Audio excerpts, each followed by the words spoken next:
Bueno, continuando con nuestro libro de Asesinato en el campo de golf de Agatha Christie, vamos con el capítulo número 19. Uso mis células grises. Estaba estupefacto. Hasta el último momento no había podido convencerme de la culpabilidad de Jacques Renault. Esperaba una proclamación rotunda de su inocencia cuando Poirot lo desafiara. Pero ahora, al verlo de pie, pálido y débil contra la pared, y escuchar la condenadora admisión que se lee sus labios, ya no dudaba. Pero Poirot se había vuelto hacia Gerard. ¿Cuáles son sus motivos para arrestarlo? ¿Espera que se los dé? Como cuestión de cortesía, sí. Girard lo miró con duda. Estaba dividido entre el deseo de negarse rudamente y el placer de triunfar sobre su adversario. ¿Cree que he cometido un error, supongo?, se burló.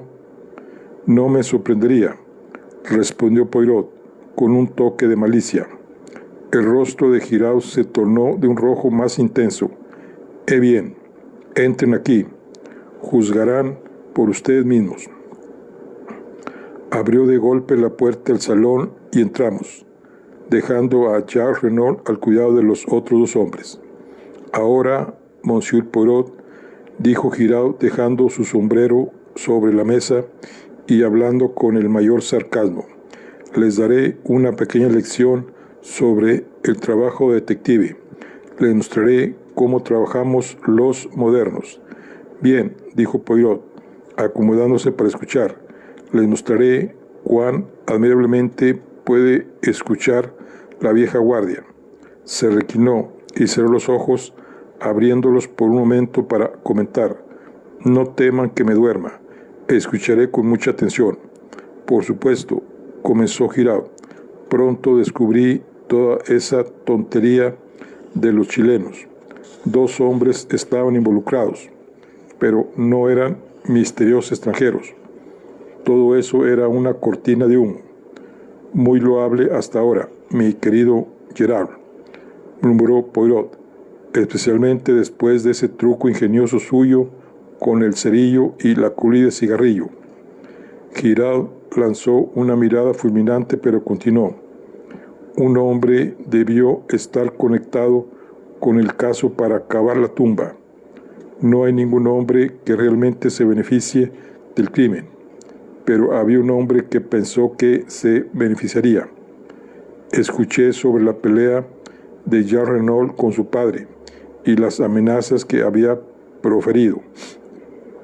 El motivo estaba establecido. Ahora, en cuanto a los medios, Jacques Renault estuvo en Merlinville esa noche. Ocultó el hecho, lo que convirtió la sospecha en certeza. Luego encontramos una segunda víctima apuñalada con la misma daga. Sabemos cuándo fue robada la daga. El capitán Hastings aquí puede fijar la hora. Jacques Renault, llegando de Cherbourg, era la única persona que podía haberla tomado. He dado cuenta de todos los demás miembros de la casa. Poirot lo interrumpió. Está equivocado. Hay otra persona que pudo tomar la daga. Se refiere a Monsieur Stoner. Llegó a la puerta principal en un automóvil que lo trajo directamente desde Calais. Créame, he investigado todo. Monsieur Jacques Renault llegó en tren. Pasó una hora entre su llegada y el momento en que se presentó en la casa. Sin duda vio al capitán Hastings y a su compañero salir del cobertizo. Entró él mismo y tomó la daga. Apuñaló a su cómplice en el cobertizo, quien ya estaba muerto. Girard se encogió de hombros. Posiblemente no lo notó. Puede haberlo juzgado dormido. Sin duda tenía una cita. En cualquier caso, sabía que este aparente segundo asesinato complicaría enormemente el caso, y así fue. Pero no puedo engañar a Monsieur Girard. pero no pudo engañar a Monsieur Giraud, murmuró Poirot. Se burla de mí, pero les daré una última prueba irrefutable. La historia de Madame Renault era falsa, una fabricación de principio a fin. Creemos que Madame Renault amaba a su esposo, sin embargo, mintió para proteger a su vecino. ¿Por quién mentiría una mujer? A veces por sí misma, usualmente por el hombre que ama, siempre por sus hijos. Esa es la última prueba, la irrefutable, no pueden evitarla. Giraud hizo una pausa, enrojecido y triunfante. Poirot lo miró con firmeza. Ese es mi caso, dijo Giraud. ¿Qué tiene que decir al respecto?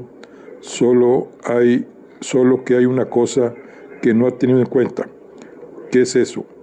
Jacques Renault presumiblemente conocía el diseño del campo de golf. Sabía que el cuerpo sería descubierto casi de inmediato, cuando comenzaran a cavar el búnker. Giraud se rió a carcajadas. Pero es una idiotez lo que dice. Él quería que el cuerpo fuera encontrado. Hasta que no se encontrara, no podía presumir la muerte y no podría entrar en su herencia.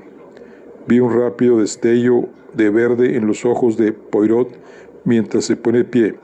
Entonces, ¿por qué enterrarlo?, preguntó muy suavemente. Reflexione, Giraud, ya que era ventajoso para Jacques Renault que el cuerpo fuera encontrado sin demora, ¿por qué cavar una tumba? Giraud no respondió. La pregunta lo tomó por sorpresa. Se encogió de hombros como para indicar que no tenía importancia. Poirot se dirigió hacia la puerta, lo seguí. Hay una cosa más que no he tenido en cuenta, dijo por encima del hombro. ¿Qué es eso?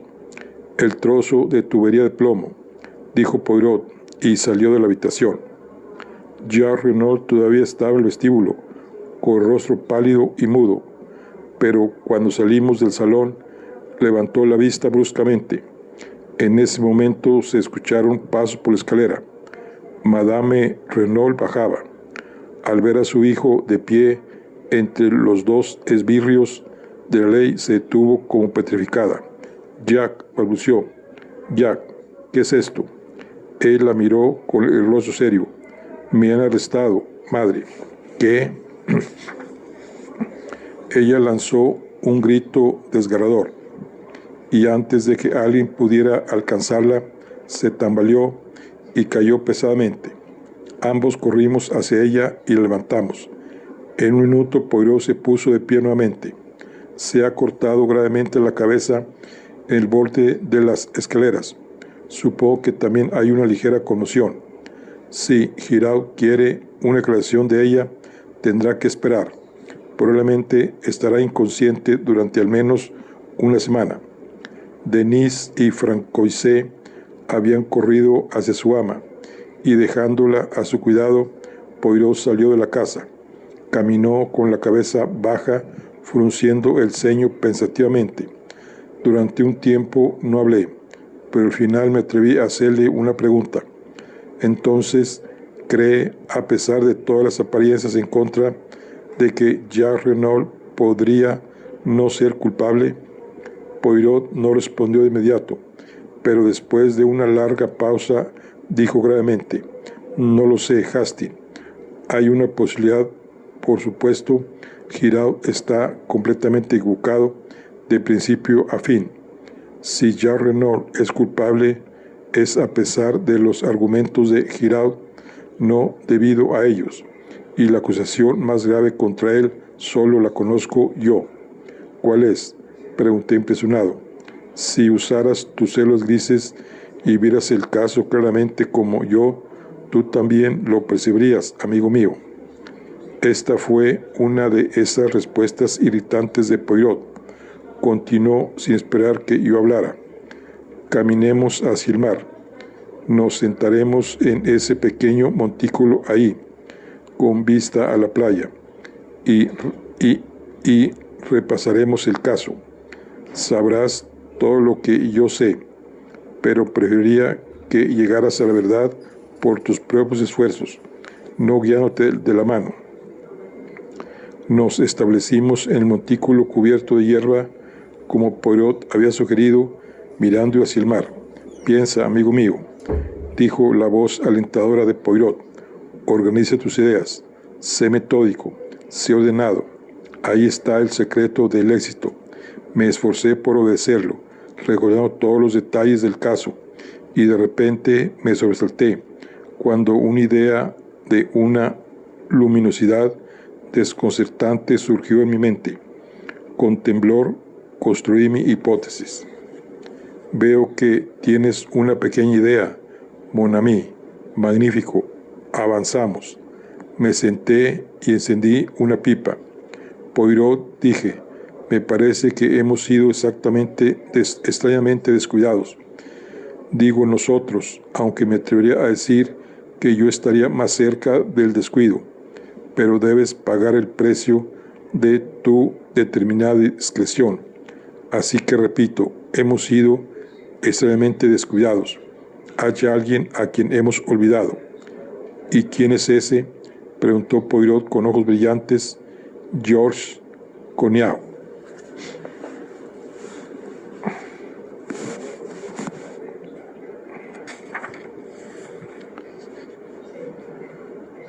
Capítulo 20. Una declaración asombrosa. Al momento siguiente, Poirot me abrazó cálidamente. Fins, has llegado. Y todo por ti mismo. Es magnífico. Continúa con tu razonamiento. Tienes razón. Decididamente hemos cometido un error al olvidarnos de Georges Cognac. Estaba tan halagado por la aprobación del pequeño hombre que apenas podía continuar, pero al final reuní mis pensamientos y seguí. Georges Cognac desapareció hace 20 años, pero no tenemos razones para creer que esté muerto. Aquamens, aceptó Poirot, continúa. Por lo tanto, asumiremos que está vivo. Exactamente. O que estuvo vivo hasta hace poco. Des mieux in mieux. Presumiremos, continué con mi entusiasmo creciendo, que ha caído en días difíciles. Se ha convertido en un criminal, un apache, un vagabundo, lo que quieras. Por casualidad llega a Merlinville. Ahí encuentra a la mujer que nunca ha dejado de amar. El sentimentalismo, advirtió Poirot. Donde se odia, también se ama. Cité o mal cité. En cualquier caso, la encuentra ahí, viviendo bajo un nombre falso. Pero ella tiene un nuevo amante, el inglés Renault. Georges Cognac, con el recuerdo de viejas ofensas surgiendo en él, discute con este Renault. Lo acecha cuando viene a visitar a su amante y lo apuñala por la espalda. Luego, aterrorizado por lo que ha hecho, comienza a cavar una tumba.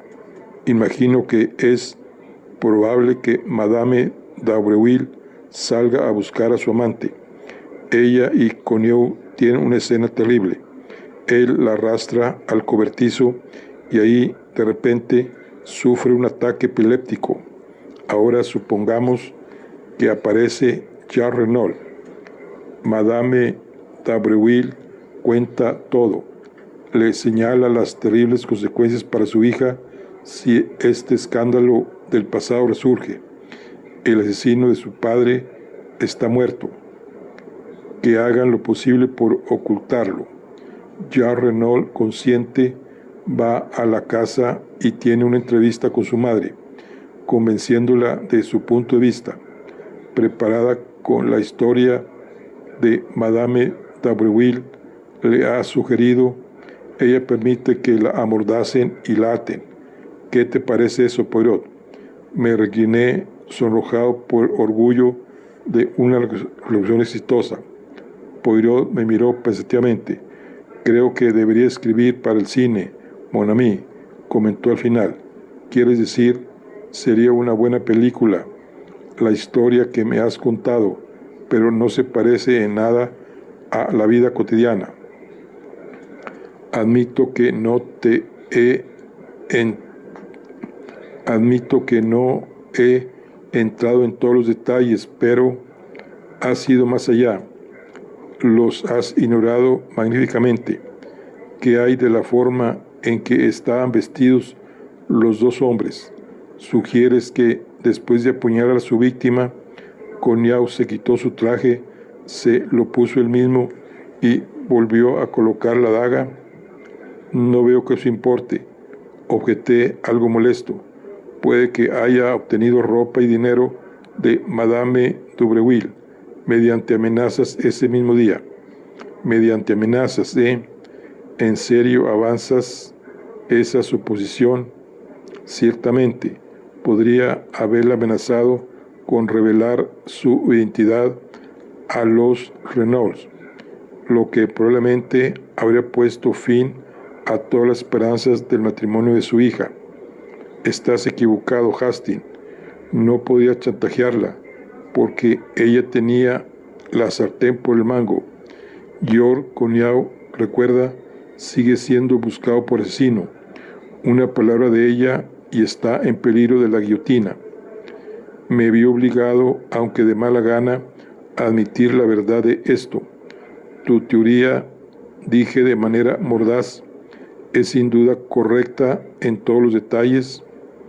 Mi teoría es la verdad, dijo Poirot con calma, y la verdad es necesariamente correcta. En tu teoría cometiste un error fundamental. Permitiste que tu imaginación te lleve por mal camino, con citas a medianoche y escenas de amor apasionadas. Pero al investigar un crimen,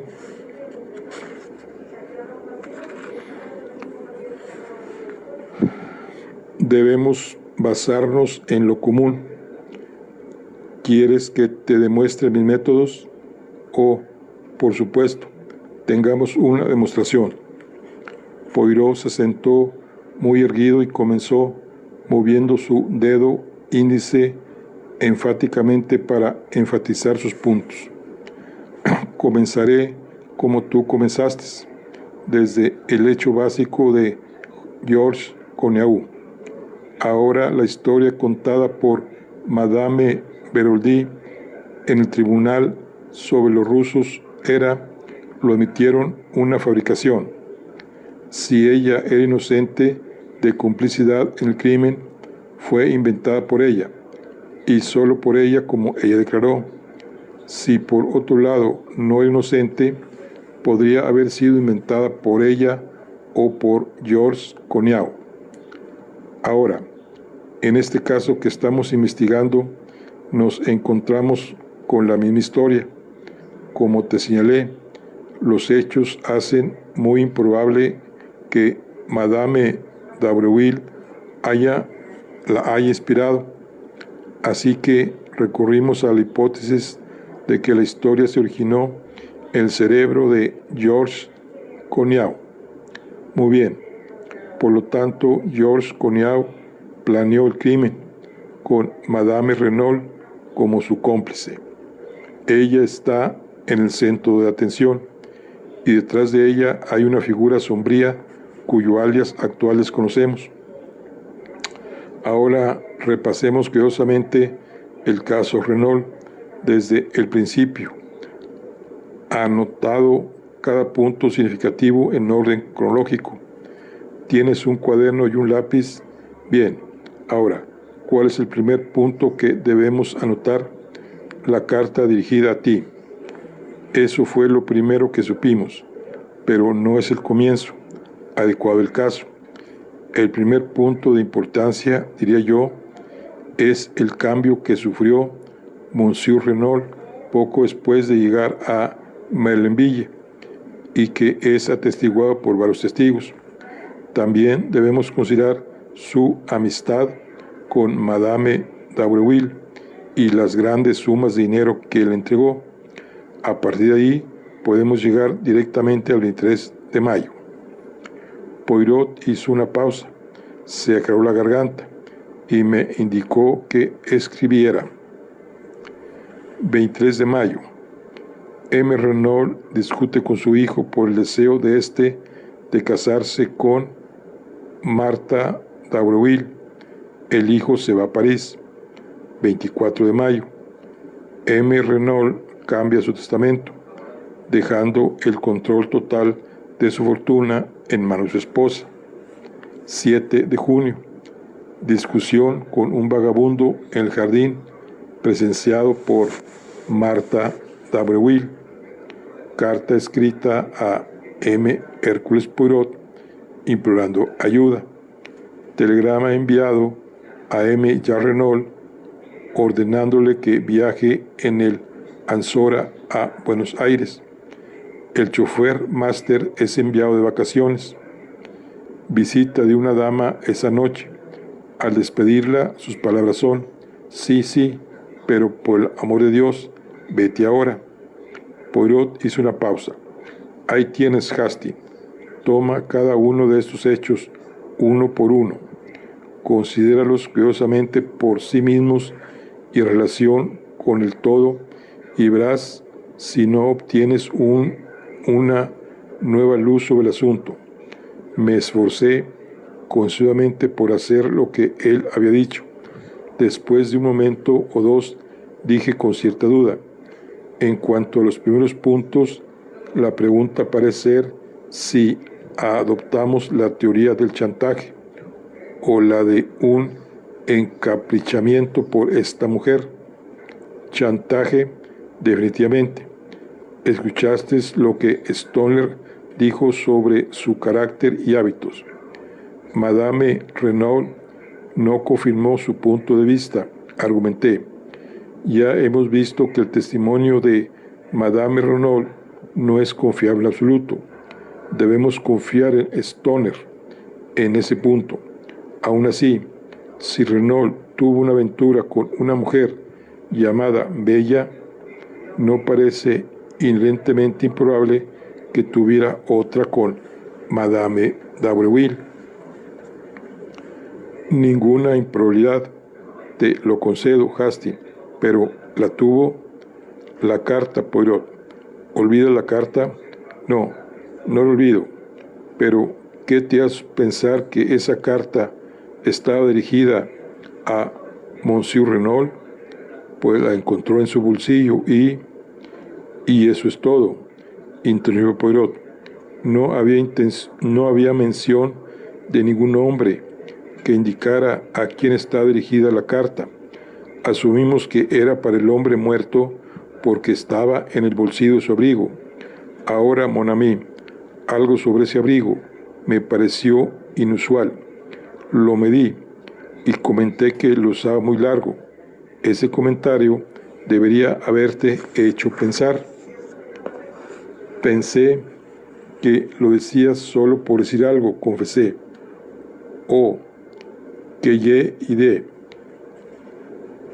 Luego me observaste midiendo el abrigo de Monsieur Jean Renault. Bien, Monsieur Jean Renault usa su abrigo muy corto. Junta estos dos hechos con un tercero, a saber que Monsieur Jean Renault salió de la casa apresuradamente al partir hacia París. Y dime qué sacas de eso. Ya veo, dije lentamente, mientras el significado de las palabras de Poirot se hacía evidente. Esa carta estaba dirigida a Jean Renault, no a su padre. Tomó el abrigo equivocado en su prisa y agitación. Poirot asintió. Precisamente. Podemos volver a ese punto más tarde. Por el momento, concentrémonos con aceptar que la carta no tiene nada que ver con Monsieur Renault padre y pasemos al siguiente evento cronológico. 23 de mayo. Leí. M. Renault discute con su hijo por el deseo de casarse con Martha d'Abreuil. El hijo se va a París. No veo nada que comentar ahí. Y el cambio del testamento al día siguiente parece bastante directo. Fue el resultado directo de la discusión. Estamos de acuerdo, mon ami, al menos en cuanto a la causa. Pero ¿qué motivo exacto subyacía en este procedimiento de Monsieur Renault? Abrí los ojos sorprendido. Enojo contra su hijo, por supuesto. Sin embargo, le escribió cartas afectuosas a París. Eso dice Jean Renault, pero no puede mostrarlas. Bueno, ignoremos eso. Ahora llegamos al día de la tragedia. Has colocado los eventos de la mañana en un cierto orden. ¿Tienes alguna justificación para eso? He averiguado que la carta para mí fue enviada al mismo tiempo que se despachó el telegrama. Masters fue informado de que podía tomar unas vacaciones poco después. En mi opinión, la discusión con el vagabundo ocurrió antes de estos eventos. No veo que puedas fijar eso definitivamente, a menos que interrogues de nuevo a Madame d'Abreuil. No hay necesidad, estoy seguro de ello, y si no lo ves, no ves nada, Hastings. Lo miré por un momento. Por supuesto, soy un idiota. Si el vagabundo era Georges Cognaud, fue después de la tormentosa entrevista con él que Monsieur Renault percibió el peligro. Despidió al chofer Masters, a quien sospechaba de estar al servicio del otro. Envió un telegrama a su hijo y te mandó a buscar. Una leve sonrisa cruzó los labios de Poirot. ¿No te parece extraño que usara exactamente las mismas expresiones en su carta que Madame Renault usó más tarde en su historia? Si la mención de Santiago era una cortina de humo, ¿por qué Renault habló de ello? Y lo que más envió a su hijo ahí es desconcertante, lo admito, pero quizás encontremos alguna explicación más tarde. Llegamos ahora a la noche y la visita de la misteriosa dama. Confieso que eso me desconcierta bastante, a menos que fuera efectivamente Madame d'Abreuil, como Francoisset ha mantenido todo el tiempo. Poirot negó con la cabeza. Amigo mío, ¿dónde están tus facultades? Recuerda el fragmento del cheque y el hecho de que el nombre Bella Dubin le resultaba vagamente familiar a Stoner, y creo que podemos dar por sentado que Bella Dubin es el nombre completo de la desconocida corresponsal de Jack, y que fue ella quien vino a la villa Genevieve esa noche. Ya sea que pretendiera ver a Jack o que desde el principio quisiera apelar a su padre, no podemos estar seguros, pero creo que podemos asumir que esto es lo que ocurrió. Ella presentó su reclamo sobre Jack, probablemente mostró cartas que él le había escrito, y el hombre mayor intentó comprarla, escribiendo un cheque.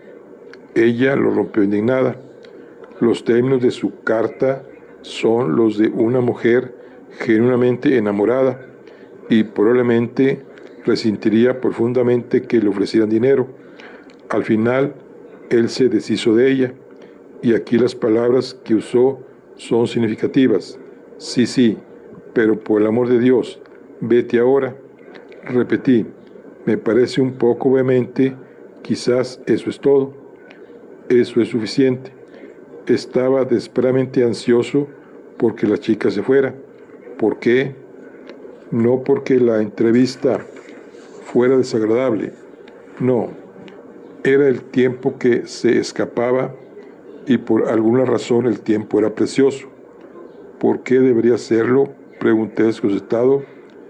Eso es lo que nos preguntamos. ¿Por qué debería serlo? Pero más tarde tenemos el incidente del reloj de pulsera. que nuevamente nos muestra que el tiempo juega un papel muy importante en el crimen. Ahora nos acercamos rápidamente al drama real. Son las 10:30 cuando Bella Dubén se va, y por la evidencia del reloj de pulsera sabemos que el crimen se cometió, o al menos se escenificó, antes de las 12. Hemos revisado todos los eventos anteriores al asesinato. Solo queda uno sin ubicar. Según la evidencia del médico, el vagabundo, cuando fue encontrado, había estado muerto al menos 48 horas, con un posible margen de 24 horas más. Ahora, sin otros hechos que me ayuden más que los que hemos discutido, sitúo la muerte como ocurrida en la mañana del 7 de junio. Lo miré estupefacto. Pero, ¿cómo? ¿Por qué? ¿Cómo puedes saberlo?